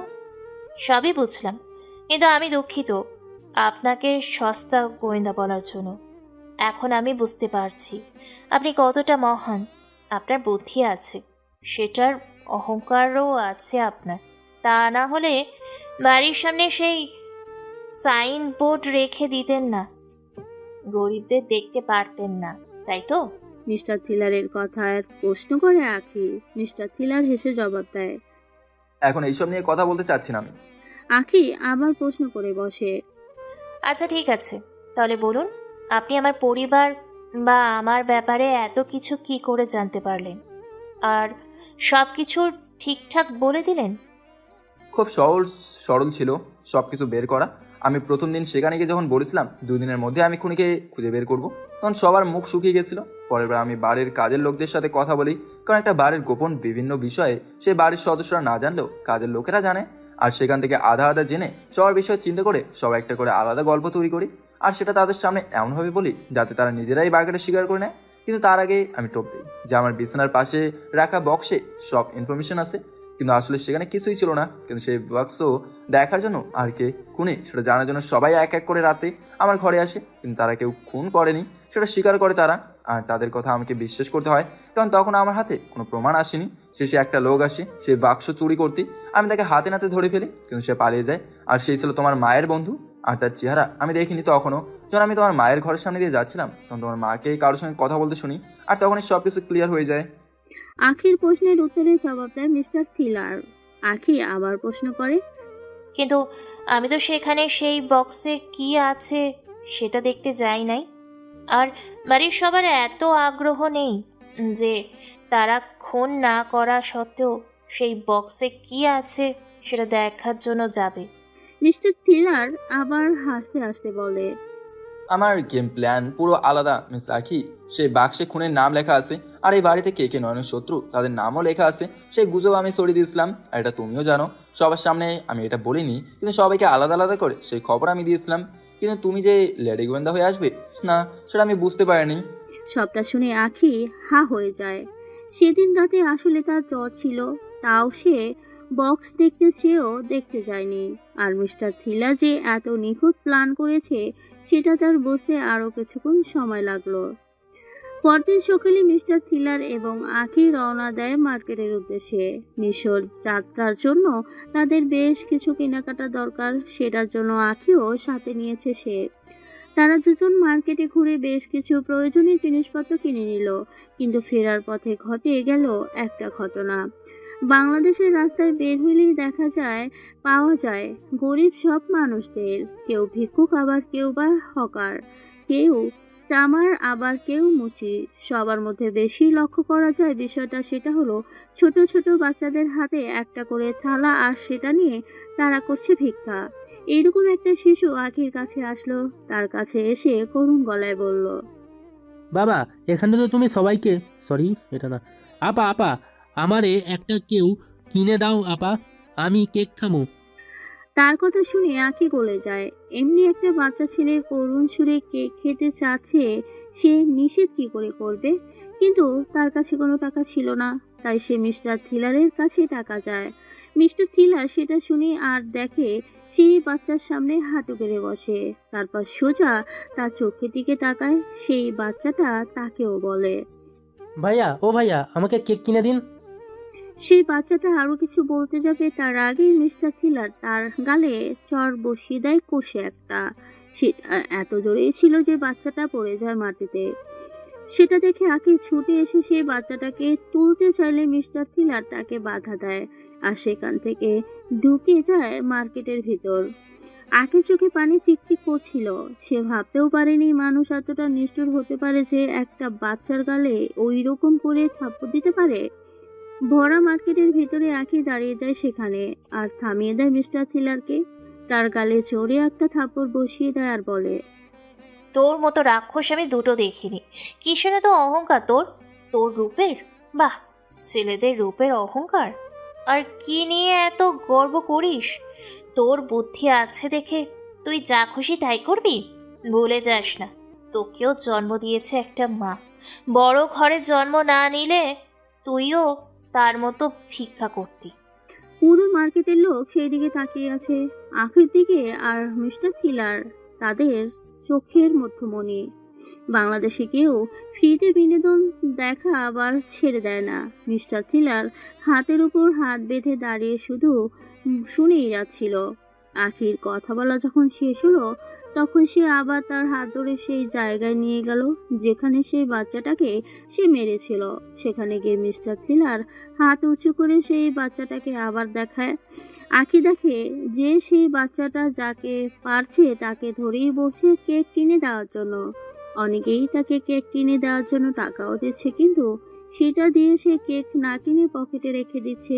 মিস্টার থিলার তখন আঁখিকে বলল, আমি কোনো সাধী সন্ন্যাসী হতে আসিনি। আমি নিজের জন্য কাজ করি সব সময়, অন্যের দিকে তাকানোর সময় আমার নেই। যে বাচ্চাকে ভিক্ষা করতে দেখেছো, সেও নিজের স্বার্থের জন্যই ভিক্ষা করছে। আর সেটা ভিক্ষা নয়, সেটা একটা বিজনেস। আর ভিক্ষা হলো সেই বিজনেসের একটা পলিসি, যেখানে কোনো লস নেই। যে তার গলার আওয়াজ আর চেহারা যত করুণ করতে পারবে, সেই বেশি টাকা কামাই করবে। আর সেই ছেলেটা কেক খেতে চাচ্ছে, কিন্তু এই ব্যস্ত শহরে তাকে সময় নষ্ট করে কেক কিনে দেওয়ার মতো কেউ নেই। সেটা সে বাচ্চা হয়েও ভালো করেই জানে। তাই লোকেরা তাকে টাকা দেয় যাতে সে নিজে কেক কিনে খেতে পারে, কিন্তু সে এত টাকা পাওয়া সত্ত্বেও কেক কিনে খায় না, কারণ তার উদ্দেশ্য হলো টাকা। আর যদিও কেউ তাকে কেক কিনে দেওয়া চায়, তাহলে সেটাও তার লাভ। বিনা পয়সা খরচে ভালো জিনিস খেতে পারবে, এরা স্কুলে যেতে পারবে, কিন্তু টাকার লোভে তারা সেখানে যায় না। এরা জানে এদের জন্য পড়ালেখা করে কোনো লাভ নেই। চাকরিতে যোগ দেওয়াই আগে তার ব্যাকগ্রাউন্ড জানতে চায়। সেখানে যদি গিয়ে বলে তার বাবা ভিক্ষা করতো আর সেও ভিক্ষা করতো, তখন সেই চাকরি তো দূরের কথা, তাকে ইন্টারভিউর জন্য দেওয়া চেয়ারেও বসতে দেওয়া হবে না। হ্যাঁ, এটাই সিস্টেম। যে সিস্টেম পরিবর্তন করতে আসবে সে নিজেই পরিবর্তন হয়ে সিস্টেম হয়ে যাবে। তাই যদি এখানে টিকে থাকতে হয়, তাহলে নিজের জন্য টিকে থাকতে হবে, আর কার জন্য নয়। এখন তুমি সেই ছেলেটার সামনে যাও, তোমাকে আবার সেই কথা বলবে, তোমার কাছে কেক চাইবে, তোমাকে চিনতেও পারবে না, কারণ তারা তোমার চেহারা নয়, তারা টাকার চেহারা মনে রাখে। বিশ্বাস না হলে পরীক্ষা করে দেখতে পারো। আর আমি কেন তাকে থাপ্পড় দিয়েছি সেটাও বলছি। কোন পর আগে গিয়ে দেখো। মিস্টার থিলারের কথা শুনে আঁখি পরীক্ষা করার জন্য সেখান দিয়ে যেতে থাকে, আর মিস্টার থিলারকে ঠিক প্রমাণ করে দিয়ে সেই ছেলেটা আবার তার ওড়না ধরে আগের মতো বলা শুরু করতে থাকে। আঁখি তার ভুল বুঝতে পেরে যায়, মিস্টার থিলারকে সে একটু বেশি বলে দিয়েছে। সে ফিরে যায় মিস্টার থিলারের দিকে। সেখানে গিয়ে দেখে মিস্টার থিলার মাথার পেটে হাত দিয়ে হাসছে তার চেহারা দেখে। আঁখি কিছু বলতে যাবেই তার আগেই মিস্টার থিলার তাকে থামিয়ে দিয়ে বলে, বাংলাদেশ সম্বন্ধে তো অনেক ধারণা হলো, তাই না? এবার তাহলে রাস্তার লোকদের নিয়ে একটা ধারণা হয়ে যাক, কি বলো? সেই ছেলেকে কেন থাপ্পড় দিলাম সেটা দেখার সময় এসে গেছে। চলো তাকে ফলো করা যাক। বলেই তারা দুজন সেই ছেলেটার পিছু পিছু যেতে থাকলো। সেই ছেলেটার সামনে এগিয়ে যাচ্ছিল। দুপুর হয়ে এসেছে প্রায়, বিকেলে তাদের ফ্লাইট, কিন্তু সেটা নিয়ে তাদের কোনো মাথা ব্যথা নেই। তারা সেই ছেলের পিছু পিছু গিয়ে দেখে সে কারো কয়েকজন তার বয়সী ছেলেদের সাথে দেখা করলো। তারপর তাদের রোজগার করা সব টাকা এক জায়গায় করে একজনের কাছে রেখে দিল। পরে তারা একটা দোকান হয়ে দোকানদারকে সব টাকা দিল, আর দোকানদার তাদের একটা ব্যাগ দিল। সেই ব্যাগ নিয়ে আবার একটা জায়গায় যায়। সেখানে যাওয়ার পর একটা লোক তাদের সাথে দেখা করে আর সেই ব্যাগ নিয়ে চলে যায়। যাওয়ার আগে তাদের সবাইকে কিছু টাকা দেয়। এতক্ষণ ধরে পুরো বিষয়টা দেখার পরেও আঁখি কিছুই বুঝতে পারে না। মিস্টার থিলারকে সে বলতে যাবে তার আগেই মিস্টার থিলার তাকে বলতে থাকে, এই পুরো প্রসেস হলো ড্রাগস সাপ্লাইয়ের জন্য। প্রথমে মার্কেটে সেই সব ছেলেদের সবাইকে একটা করে ফাটা নোট দেয় ক্রেতারা, সেটাই হচ্ছে স্লিপ। আর সেটা নিয়ে গিয়ে সেই বাচ্চার দোকানদারকে দেয়, আর সেই দোকানদার সেই ফাটা নোট বেচে তাদের প্রত্যেককে ড্রাগস দেয়। আর সেই ক্রেতারা তাদের চিনে রাখে, যাদের তারা ফাটা নোট দিয়েছিল তাদের থেকে তারা ড্রাগস নেয় আর তাদের কিছু টাকা দেয়, কারণ তারা সরাসরি দোকান থেকে সেগুলো নিতে পারবে না, পুলিশ পাহারা দেয়। কিন্তু বাচ্চাদের কেউ সন্দেহ করে না, সেই জন্য এত কিছু। এখন প্রশ্ন আসবে, আমি কি করে জানলাম এত কিছু? আমি সেই বাচ্চার দিকে তাকিয়ে দেখি তার চোখ লাল, আর সে একটু পর পর তার আঙ্গুল নাকে ঠেকিয়ে গন্ধ নিচ্ছে। তারপর যা বোঝার বুঝে গেলাম সেও ড্রাগস নেয়, তাই তাকে একটা থাপ্পড় দিলাম। এত বড় প্রসেস আমি জানতাম না, কিন্তু আন্দাজ করেছিলাম কিছুটা। এখন নিশ্চিত হয়ে গেলাম। মিস্টার থিলারের কথা শোনার পর আঁখির চোয়াল ঝুলে পড়ে। মিস্টার থিলার একটা হাসি দিয়ে তাকে নিয়ে বাড়িতে চলে যায়। ব্যাগপত্র গুছিয়ে নিয়ে বেরিয়ে পড়ে এয়ারপোর্টের উদ্দেশ্যে। সেখানে ইন্সপেক্টর জামাল অপেক্ষা করছে তাদের বিমানের টিকিট নিয়ে। যখন ইন্সপেক্টর জামাল দেখে মিস্টার থিলারের সহকারী একজন মেয়ে, তখন তিনি লজ্জা বোধ করেন, কারণ তিনি ভেবেছিলেন তার সহকারী হবে একজন ছেলে, কিন্তু তার ধারণা পুরোপুরি ভুল। ইন্সপেক্টরের কাছ থেকে বিমানের টিকিট নেওয়ার পর মিস্টার থিলার জামাল আহমেদের দিকে তাকিয়ে বলে, যেই প্রশ্ন করতে যাচ্ছেন তার উত্তর হলো, আপনি আমার কাছে আসার পর আপনার পকেটে বারবার হাত দিচ্ছিলেন আর আমার মুখের দিকে তাকাচ্ছিলেন। তখন আমি বুঝে যাই আপনার পকেটে এমন কিছু আছে যেটা কেসের সাথে যুক্ত। সেটা আপনি আমাকে তখনও দেন নাই, মানে আপনি তখনও বুঝে উঠতে পারেননি যে সেটা আসলেই কেসের সাথে যুক্ত কিনা। আর তখনই আমি আমার মতো ধারণা করে নিই আপনার পকেট উঁচু ছিল না, মানে ভারী কিছু নয়, পকেট সমান ছিল, তার মানে কাগজ জাতীয় কিছু। আর তখন সব পরিষ্কার হয়ে যায়। যখন আমি কেসের জন্য নেমে পড়ি তখন কোনো কিছুই বুঝে উঠতে পারছিলাম না, তখন আপনার পকেট থেকে সেই কাগজ চুরি করে নেই, আর সেটার সাহায্যেই বুঝে যাই সব হিসেবে। আর আপনার খুনি এই মুহূর্তে মিশর আছে, তাকে আপনার হাতে জীবিত তুলে দেওয়াই আমার দায়িত্ব। এইটুকু বলে মিস্টার থিলার আর অপেক্ষা করলেন না। ইন্সপেক্টর জামাল কি বলে সেটা শোনার জন্য ঢুকে গেল এয়ারপোর্টের ভিতরে। এয়ারপোর্টের ভিতরে ঢুকে থেকে আখির মনে একটা প্রশ্ন আসছে, সেটা হলো মিস্টার থিলারের আসল নাম কি। সে মিস্টার থিলারকে প্রশ্ন করতেই মিস্টার থিলার হেসে জবাব দিল, আমার নাম নিক। নিজেকে মিস্টার থ্রিলার বাদে আমি নিক নামে পরিচয় দিতে স্বাচ্ছন্দ্য বোধ করি। সেটা শোনার পরেও আখির মনে কেমন জানি হতে লাগলো। সে সুযোগ বুঝে মিস্টার থিলারের পাসপোর্টটা নিজের কাছে নেয়, আর সেটা খুলে দেখে সেখানে লেখা নাইমুল ইসলাম লেখা। তার মানে হয় এন নাইমুল আর আই ইসলাম, কিন্তু বাকি থাকে কে, সেটার অর্থ কি? আখি অনেক খুঁজে সেটার কোনো অর্থ বের করতে পারল না। এইদিকে বিমান ছাড়ার ঘোষণা দিয়ে দিয়েছে। খুব শীঘ্রই তারা পৌঁছে যাবে হাজার বছরের পুরনো ইতিহাস পিরামিডের দেশ মিশরে। কায়রো এয়ারপোর্ট থেকে সোজা হোটেলে চলে যায় তারা দুজন। একটা গাড়ি ভাড়া করেছিল তারা দুজন, এখন সেটা ছেড়ে দিয়েছে। গাইড আর গাড়ি এই দুটো জিনিস বাইরের দেশে প্রচুর কাজের। আর এটা হচ্ছে মিশর। দ্য গ্রেট গিজার পিরামিডের অবস্থান এখানে, সাথে আরও অনেক পিরামিড আছে। হাজার বছরের রহস্য ঘেরা পিরামিড এর রহস্যগুলো এখনো সমাধান হয়নি পুরোপুরি। অষ্টাদশ শতাব্দীর অনেক ফারাও বাদশার মমি এখনো খুঁজে পাওয়া যায়নি। অষ্টাদশ শতাব্দীকে হাইলাইট করার কারণ হলো সেই সময় শাসকগণ ইতিহাসে প্রসিদ্ধ বেশি। সেই সময় অনেক নারী ফেরাউনও আছে, তারা ইতিহাসে বিখ্যাত। তাদের বীরত্ব রূপের কারণে তারা আজও মানুষের মুখে মুখে পরিচিত। সেই দেশে দূর বাংলাদেশ থেকে আসা দুজন গাইড ছাড়া ঠিকমতো চলতে পারবে না, সেটাই স্বাভাবিক। আর মিশরে যদিও তারা কেসের কারণে এসেছে, কিন্তু পিরামিড আর মিশরের ঐতিহ্য না দেখে চলে যাওয়া তাদের কাম্য নয়। হোটেলে বসে আছে আখি আর মিস্টার থ্রিলার রূপিণী। আখি আর তাকে মিস্টার থ্রিলার ডাকে না, কারণ তাকে বারণ করে দিয়েছে সেই নামে ডাকতে। কারণ এখানে কেউ তাদের সন্দেহ করুক সেটা তারা কোনোদিন চায় না। আখি মিস্টার থ্রিলারকে প্রশ্ন করলো। আপনার নামটা তো অনেক রহস্যজনক, কিন্তু এখনও আমি মিস্টার থ্রিলারের রহস্য উদ্ধার করতে পারলাম না। আর কেসের ব্যাপারেও আমাকে এখনো কিছু বলেননি আপনি।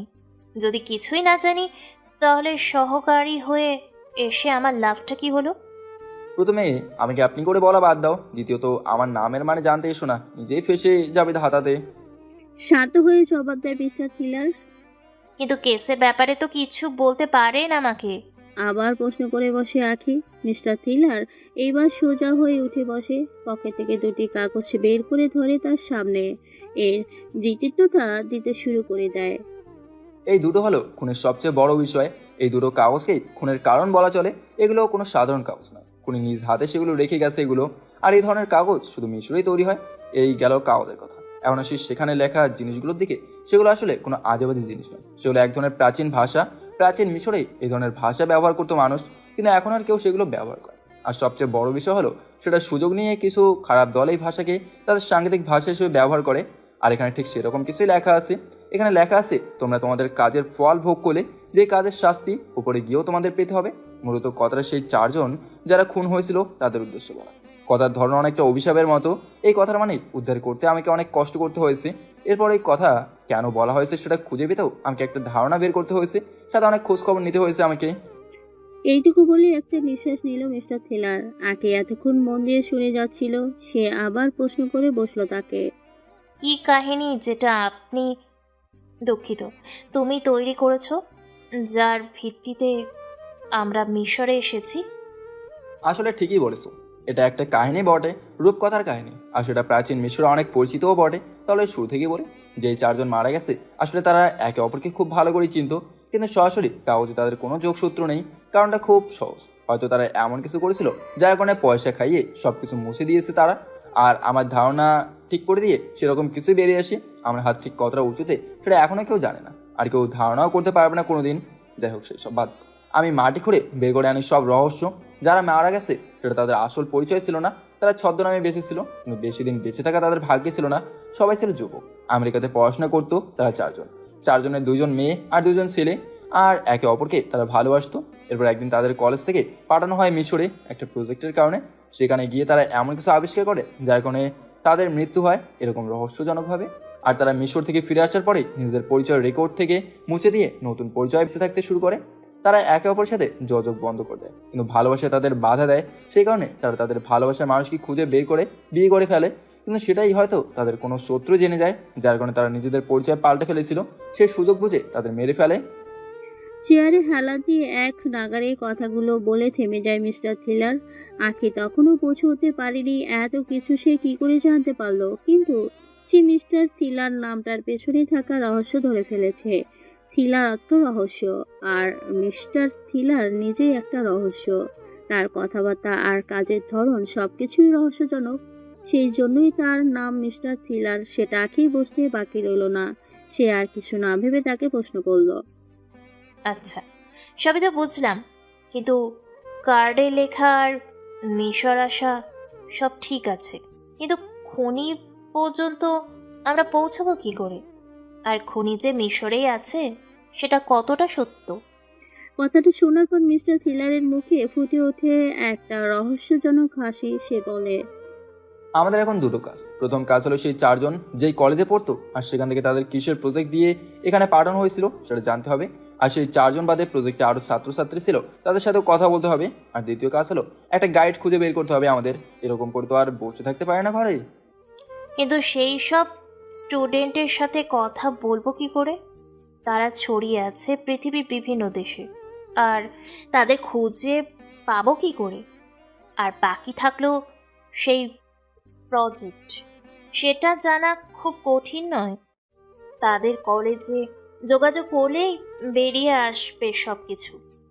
উত্তেজনার সাথে বলে ওঠে আঁখি। মিস্টার থিলার আবার আগের মতো হেসে জবাব দেয়, সেই সব আমার উপর ছেড়ে দাও। সেই সবার কে কোথায় আছে সেটা সেই কলেজ থেকেই পাওয়া যাবে, আর তাদের ফোন নাম্বারও সেখান থেকে জানা যাবে সব কিছু। আর আমার লোক 2 দিনের মধ্যে সব খবর আমাকে জানিয়ে দেবে। আর এই 2 দিন আমাদের মিশরটা ভালো করে ঘুরে দেখতে হবে শুধু। আর এখানকার কিছু কেস যদি হাতে পাওয়া যায় মন্দ হয় না। রিসেপশনে বলা আছে একটা গাইডের খোঁজ তারা করে দেবে।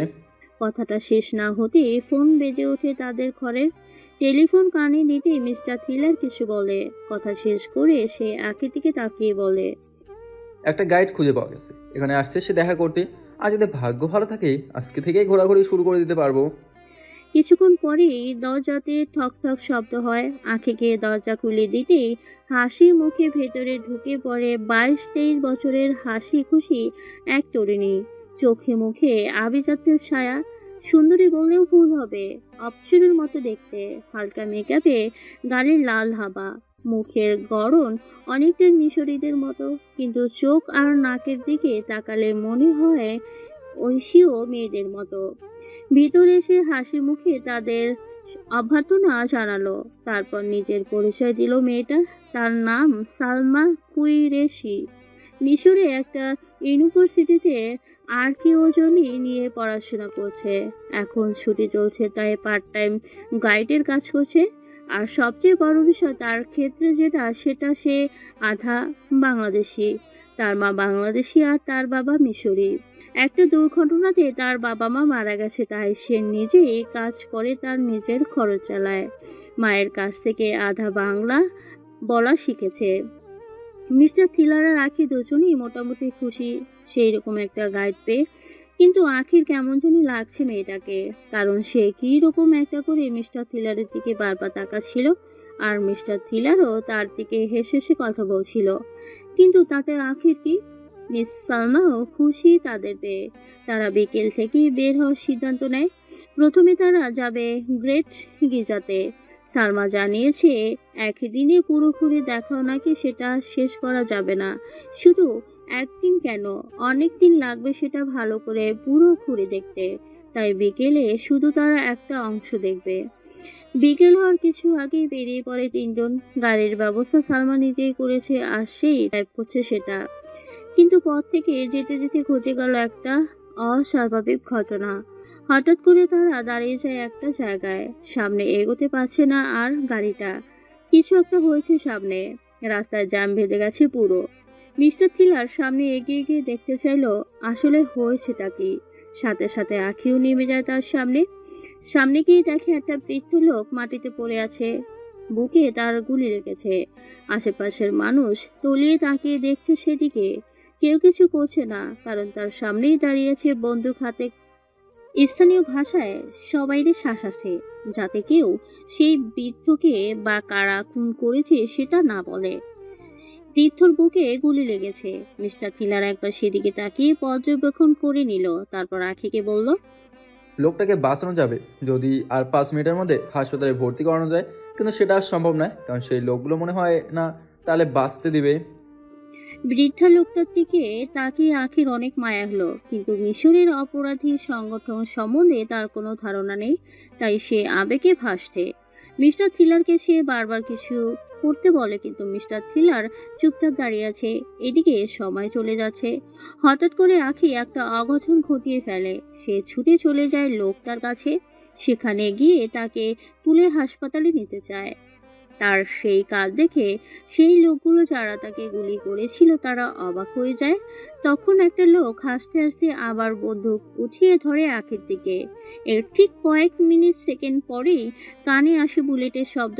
মাটিতে লুটিয়ে পড়ে আর একটা দেহ। মাটিতে পড়ে যায় আর একটা দেহ। চোখ বন্ধ করে সেই বৃদ্ধকে শক্ত করে ধরে আছে আঁখি। তার পাশেই পড়ে আছে আর একটা মৃতদেহ। সেটা সেই লোকটার দেহ ছিল যে তার দিকে বন্দুক তাক করেছিল। আর তার ঠিক পেছনে দাঁড়িয়ে আছে মিস্টার থিলার। আর তার পাশে দাঁড়িয়ে আছে একটা যুবক, তার হাতে শোভা পাচ্ছে একটা বন্দুক। সেই গুলি করেছে সেই লোকটাকে। আঁখি যখন দেখতে পেল তারা নিরাপদ, তার সেই বৃদ্ধ লোকটাকে সে হাসপাতালে নিয়ে যেতে পারবে, তখন সে উঠে দাঁড়ালো। সে আশা করেছিল মিস্টার থ্রিলার তাকে সাহায্য করবে, কিন্তু সে কিছুই করলো না। মিস্টার থ্রিলারের দিকে বিষ চোখে তাকিয়ে আবার বৃদ্ধর দিকে তাকায় সে। তাকিয়ে দেখে বৃদ্ধ চোখ বন্ধ হয়ে গেছে, নিঃশ্বাস বন্ধ হয়ে গেছে তার। এদিকে যে লোকগুলো মানুষকে সতর্ক করেছিল যাতে তাদের বিরুদ্ধে কেউ মুখ না খুলে, তারা ঘুরে তাকায় সেই যুবকের দিকে যে তাদের একজনকে মেরে ফেলেছে। পরিস্থিতি বেগতিক দেখে লোকজন সেখান থেকে পালিয়ে যায়, কিন্তু সেখানে শুধু দাঁড়িয়ে থাকে সেই যুবক, মিস্টার থ্রিলার আর আঁখি। সেই লোকগুলো নিজেদের বন্দুক বের করে তখনই পুলিশের গাড়ির শব্দ শোনা গেল। সাথে সাথেই তারা সেখান থেকে পালিয়ে যায়। তাদের সেই সাথীর লাশ সেখানেই পড়ে থাকে। সেই যুবক মিস্টার থ্রিলারের কাছে এসে স্থানীয় ভাষায় কিছু বলতে থাকে, কিন্তু সে কি বলছিল তার কিছু মিস্টার থ্রিলার বুঝতে পারে না। তাই সেই যুবকটা ইংরেজিতে তাদের বলে, এখান থেকে তোমরা চলে যাও, আমি সামলে নেবো সব কিছু। আইনের লোক আমি, আশা করি আবার দেখা হবে আমাদের। বলে সুন্দর একটা হাসি উপহার দিল সে। মিস্টার থ্রিলার আঁখিকে নিয়ে সেখান থেকে চলে আসে। তার গাড়িতে বসেই সালমাকে হোটেলে ফিরে যাওয়ার নির্দেশনা দেয়। আজ তারা পিরামিড দেখতে যাবে না, যেতে যেতে সব কিছু খুলে বলে সে। আঁখির মুখে কোনো কথা ছিল না। তার কোনো একটা লোক মারা গেছে, অথচ সে কিছুই করতে পারেনি। সেই দিন সালমাকে বিদায় করে দিয়ে তারা আর কথাও বের হয়নি। আর সেই যুবককে ছিল সেটাও তাদের জানা হয়ে ওঠেনি। আর বিষণ্ণ হয়েছিল আঁখি, মনে হচ্ছিল অনেক রেগে আছে মিস্টার থ্রিলারের উপর। মিস্টার থ্রিলার সেটা খুব ভালো করেই বুঝতে পারছিল, তাই সে আগ বাড়িয়ে বলে উঠল, আমি চাইলে সেই লোককে সেখান থেকে বের করে নিয়ে আসতে পারতাম, কিন্তু তার আগে সে মারা যেত। আপনাকে কি আমি কিছু বলেছি? যেই লোক নিজের স্বার্থ ছাড়া কিছু বোঝে না, সে কি করে বুঝবে একটা মানুষের জীবনে কত মূল্য? রাগ ছড়িয়ে পড়ল আঁখির কণ্ঠে। তার কথা শুনে মিস্টার থ্রিলার একটা হাসি দিয়ে বলল, এতই যখন মানুষের জীবনের মূল্য দিতে জানো, তাহলে নিজের ভাইকে কেন মারতে চেয়েছিলে? আঁখির মুখে একটা তাচ্ছিল্যর হাসি ফুটে ওঠে, চোখে তার পানি আর মুখে হাসি। বিচিত্র এক দৃশ্য, সচরাচর সেই রকম দৃশ্য দেখা যায় না। সে সেই রকম করেই বলতে লাগলো, একটা মানুষ আরেকটা মানুষকে তখনই খুন করতে যায় যখন তার সহ্যের ক্ষমতা শেষ হয়ে আসে। আপনি হয়তো জানেন না আমার ভাই কেমন ছিল। আমার ভাই ছিল একজন জানোয়ার। আমার ভাই বড় লোকের সন্তান, তাই রাস্তায় ফুর্তি করে বেড়াতো। যখন দেখলো সেটাতেও তার মন ভরছে না, তখন রাস্তায় দাঁড়িয়ে থাকা একটা মেয়েকে রেপ করে মেরে ফেলে। টাকা খাইয়ে সবার মুখ বন্ধ করে কেস বন্ধ করে দেয়। আর তার বন্ধুরা একদিন বাড়িতে আসে, মদের পার্টি করছিল তারা। তার একটা বন্ধু আমার সাথে অসভ্যতা করতে থাকে। এক পর্যায়ে সেটা বাড়াবাড়ি পর্যায়ে চলে যায়, আর আমি ভাইয়ের পিছনে লুকাই। একটা বোন যখন বিপদে পড়ে, তখন সে মনে প্রাণে তার ভাইয়ের সাহায্য চায়, কিন্তু আমার ভাই উল্টো আমাকে তার সেই বন্ধুদের সামনে ছেড়ে দেয়, আমাকে নিয়ে তামাশা করে, আমার গায়ে হাত দেয়। আমি কোনো মতে সেখান থেকে বেরিয়ে আসি। তাদের সাথে ছিল আবার আমার ভাবি। একটা মেয়ে হয়ে সে আরেকটা মেয়ের সর্বনাশ কি করে করতে পারে, সেটা আমি মেনে নিতে পারছিলাম না। তাই শেষে অতিষ্ঠ হয়ে আমি প্ল্যান করি, কিন্তু মানুষ খুন করার কোনো ইচ্ছা আমার ছিল না, আর আমি পারতামও না। কথাগুলো শেষ করেই কান্নায় ভেঙে পড়ে আঁখি। মিস্টার থ্রিলার একটা মুচকি হাসি দিয়ে নিজের কথা বলতে শুরু করে, আমি সেই বিদ্রোহকে খুব সহজেই গাড়িতে তুলে নিতে পারতাম, কিন্তু সে গাড়িতে উঠেই মারা যেত আর ফেসে যেতাম আমরা। তাই আমি কিছু করি নাই। যে যুবক আমাদের বাঁচেছে সে আইনের কোনো লোক ছিল না, তার পেছনে অন্য কিছু রহস্য আছে। এখন এই টিভি খুললে সেই খুনের ব্যাপারে জানতে পারবে। বলা হবে গ্যাংওয়ার, কিন্তু সেই রকম কিছু নয়। সেটা খুব পরিকল্পিত খুন, আর যে খুন করেছে সে খুব প্রভাবশালী। আঁখি আর কিছু শুনতে চায় না। মিস্টার থ্রিলারের কথাগুলো আর তার ভালো লাগছে না। শুধু যেই রহস্য সমাধান করতে এসেছে সেটা করতে পারলেই এখন তার শান্তি। পরের দিন সকালে সালমা আসে হোটেলে। তাদের নিয়ে বেরিয়ে পড়ে পিরামিড দেখানোর জন্য। আঁখি কিছুতেই যেতে চাইছিল না, কিন্তু তাকে যেতেই হবে। পুরো দিন ঘুরে বিকালের দিকে তারা প্রচণ্ড ক্ষুধার্ত হয়ে পড়ে। মিস্টার থ্রিলার সালমার থেকে সেখানকার সবচেয়ে দামি রেস্টুরেন্ট সম্বন্ধে জেনে নেয়। তারপর তিনজন মিলে সেখানে চলে যায়। সেখানে গিয়ে সবচেয়ে দামি আর পাহি খাবার অর্ডার করে খাওয়া শুরু করে দেয়। মিস্টার থিলারের খাওয়া শেষে কেউ অনুমান করতে পারবে না তার বডি এত ফিট কী করে। সালমাও অনেক কিছু খায়, কিন্তু শুধু আঁখি বেশি কিছু খেতে পারে না। খাওয়া দাওয়া শেষ করে রাজিকেও ভঙ্গিতে মিস্টার থিলার ডেজার্ট খায়, আর সবচেয়ে শেষে তার সামনে হাজির করা হয় তার সবচেয়ে প্রিয় খাবার আইসক্রিম। পুরো দই বাটি আইসক্রিম শেষ করে বোমাটা ফাটায় সে। তাদের তিনজনকে বলে সে তার মানিব্যাগ ভুলে ফেলে এসেছে হোটেলে। এদিকে সালমা হলো গাইড, তার কাছেও টাকা নেই, আর রাখি তো এসেছে মিস্টার থিলারের সাথে, তাই তার কাছেও টাকা নেই। তখন মিস্টার থিলার রুপিনিক সালমার কাছ থেকে জেনে নেয় মিশরের পুলিশ বাংলাদেশের মতো কিনা সেটা, তারপর একটা প্ল্যান করে ফেলে। এইদিকে আখির মনের অবস্থা এমনিতেও ভালো নেই, তার উপরে এইসব কিছু দেখে অস্থির হয়ে উঠেছে সে। মিস্টার থিলার তাদের দুজনকে বলে, তোমরা দুজন চলে যাও, এখানটা আমি সামনে নেব। বিনা পয়সায় কি করে এখান থেকে বের হওয়া যায় সেটা আজ দেখাবো আমি। কথাটা শুনে একসাথে দুইজনই অবাক হয়ে যায়, কারণ তারা মিশর আছে। টাকা ছাড়া বিনা পয়সায় সেখান থেকে বের হওয়া সম্ভব নয়, কিন্তু তাও উপায় না পেয়ে তারা দুজন বেরিয়ে পড়ে। বেরিয়ে যেতে যেতে দেখে ওয়েটার মিস্টার থিলারের কাছে টাকার বিল দিতে এসেছে। বাহিরে অপেক্ষা করেছিল তারা দুজন। ঠিক 5 মিনিট পরেই ভিতরে মিশরের পুলিশ ঢুকতে দেখে। তারা দুজন ধরেই নেয় মিস্টার থিলারকে পুলিশ ধরে নিয়ে যাবে, আর হলো সেটা। একটু পর পুলিশ তাকে সাথে করে তাদের গাড়িতে বসিয়ে দিল আর গাড়ি চলতে শুরু করে দিল। সালমাও তার গাড়ি নিয়ে তাদের ফলো করতে শুরু করে দিল। এইদিকে চিন্তার ঝড় বয়ে যাচ্ছে। কিছু দূর যাওয়ার পর পুলিশের গাড়িটা থেমে যায়। সেখান থেকে দরজা খুলে রাজকীয় ভঙ্গিতে নেমে আসে নিক। পুলিশের সাথে হাসি মুখে হাত মেলায়, তারপর তাদের দিকে তাকিয়ে একটা হাসি দিয়ে তাদের সমময় চলে আসে। তারা দুজন অবাকের পর অবাক হয়ে গেছে। এখন শুধু অপেক্ষা সেটা শোনা যে কি করে মিস্টার থিলার ছাড়া পেল, কিন্তু সে কিছুই বলল না তাদের। চলে গেল হোটেলে। আখির মন মোটা ভালো হয়ে গেছে সেই জিনিসটা ভেবে ভেবে, কিন্তু নিক কিছুতেই তাকে বলছে না, কারণ সে কেস নিয়ে মাথা ঘামাচ্ছে। কাল সকালে সব খবর তার হাতে চলে আসবে, কিন্তু তার আগেই কিছু হাতের কাজ সেরে নিচ্ছে। কেসের সব ফাইল ভালো করে পৌঁছে আর সেগুলো মিলিয়ে নিচ্ছে একটা আর একটার সাথে। এইরকম করে রাত পার হয়ে গেল। সকালবেলা তারা আবার বের হয়ে গেল মিশরের রাস্তায়। বিভিন্ন জায়গায় ঘোরার পর সালমান নিককে জিজ্ঞেস করে, আচ্ছা, কাল আপনি পুলিশ থেকে কি করে ছাড়া পেলেন? তার কথা শুনে মিস্টার থিলার হাসতে হাসতে বলল, পুলিশ যেই দেশেরই হোক সেটা পুলিশ, আর টাকার সামনে সব পুলিশই বাংলাদেশের পুলিশ হয়ে যায়। কিছুই বুঝতে পারলাম না। আপনি তো টাকা নিয়ে যাননি, তাহলে টাকার কথা আসছে কি করে? আবার প্রশ্ন করলো সালমা। মিস্টার থিলার আবার হেসে জবাব দেয়, আমি টাকা নিয়ে গেছিলাম, আর তোমাদের দুজনকে একটু চমকে দেওয়ার ইচ্ছা ছিল, তাই ইচ্ছে করি সবচেয়ে দামি হোটেলে গিয়ে ভালো ভালো খবর খেয়ে বিল করি। তারপর জানতাম বিল দিতে না পারলে পুলিশ কেস হবে, তাই এলো। পুলিশ আমাকে নিয়ে যেতে লাগলো, আর গাড়ির ভেতরে আমি তাদের সাথে খাবারের অর্ধেক বিল ঘুষ হিসেবে দিয়ে সারা পেয়ে গেলাম। কথা শেষ হতেই ফোন বেজে ওঠে মিস্টার থিলারের। ফোনের দিকে তাকাতেই চোখ মুখ গম্ভীর হয়ে যায়। সে তাদের দুজনের থেকে দূরে গিয়ে বেশ কিছুক্ষণ কথা বলে। কথা শেষ করে এসে সালমাকে বিদায় দিয়ে দিয়ে সে আখিকে নিয়ে ফিরে আসে হোটেলে। তার এইরকম আচরণ আখির কাছে অস্বাভাবিক লাগে, আর আজকে সব তথ্য আসার কথা তাদের কাছে। সব মিলিয়ে সে বুঝে নেয় হয়তো সাংঘাতিক কিছু ঘটে গেছে, তাই সে আলাদা করে আর কিছু জিজ্ঞাসা করে না। কিছুক্ষণ বাদেই মুখ খুলে মিস্টার থিলার, আর সে যা বলে তা শুনে হতভম্ব হয়ে যায় আখি। কারণ আমেরিকার যেই কলেজে সেই 4 জন পড়াশোনা করত, তাদের সাথে যারা মিশরে এসেছিল তারা ছড়িয়েছিল পৃথিবীর বিভিন্ন প্রান্তে, কিন্তু রহস্যজনকভাবে এক এক করে মারা গেছে সবাই। কেউ বা সুইসাইড করেছে, আবার কেউ বা দুর্ঘটনার শিকার।